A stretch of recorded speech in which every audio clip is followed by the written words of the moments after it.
Roll camera and action. એક Gujarati song તમે I think તમે જે કોરિયોગ્રાફ કર્યું છે મધરો દારૂડો એનું જે સ્ટેપ છે એ બહુ વાયરલ ગયું છે. અને આ મેં ક્યાં કોરિયોગ્રાફ કર્યું તમને ખબર છે? થાઈલેન્ડ એરપોર્ટ પર. હું થાઈલેન્ડમાં હતો, એક્ટર્સને રિહર્સલ કરવાની છે. મેં મારા અસિસ્ટન્ટ સાથે મેં કીધું ભાઈ અહીંયા સાઈડ પર આવો, ગાયન પ્લે કરો, થોડું ઘણું કંઈ કરીએ. એટલીસ્ટ હું કરીને વિડીયો બનાવીને મારી ટીમને મોકલી દઈશ ઇન્ડિયામાં, એ લોકો ત્યાં એક્ટર્સને શીખવાડી દેશે. અમે બેંકોકના એરપોર્ટ પર 3 કલાક રિહર્સલ કરી છે ખાલી.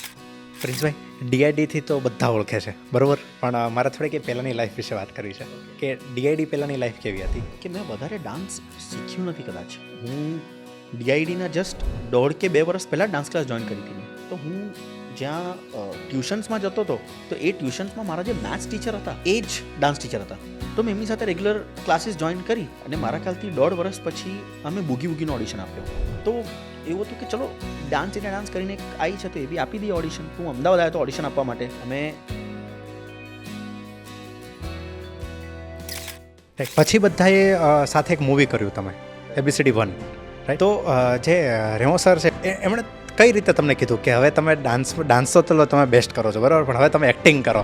એમની સ્ક્રિપ્ટ અપ્રૂવ નથી થતી તો એમને તો બહુ રિજેક્શન થયા. પછી કહેતા હતા કે આ કોણ છે આ લોકો, એટલે તમે ફિલ્મ લઈને આવ્યા છો પણ આ કોણ છે, આ કોણ કરી લેશે. અને સાથે પ્રભુદેવા મેઇન લીડ एक्टर કેવી રીતે पॉसिबल नहीं. रेमो सर हमने घरे बुलाया, मैं जो स्क्रिप्ट पे काम कर रहा था वो अप्रूव हो गई है. कौन एक्टर कि ये जितने बैठे ये सब मेरे एक्टर हैं. બોલિવૂડ ફિલ્મોમાં તમે આટલી બધી કોરિયોગ્રાફી કરી છે, ગુજરાતી ફિલ્મમાં મતલબ એક રિજનલ ફિલ્મોમાં તમે આટલી બધી કોરિયોગ્રાફી કરી છે, બંને વચ્ચે એક્ઝેક્ટ ડિફરન્સ તમને શું દેખાય છે? અહીંયા હજી બી એટલા બધા લોકો નથી થયા જે ગુજરાતી ફિલ્મમાં દિલથી કામ કરતા હોય. ક્રૂમાં ઘણા બધા લોકો છે આમ અરે ગુજરાતી જ છે ને આવી રીતે કામ કરે છે. પણ મને બહુ ગુસ્સો આવે જ્યારે કોઈ મને એવું કહે છે કે અરે યાર ક્યાં એટલું મગજ લગાવો છો, ગુજરાતી પિક્ચર જ છે ને.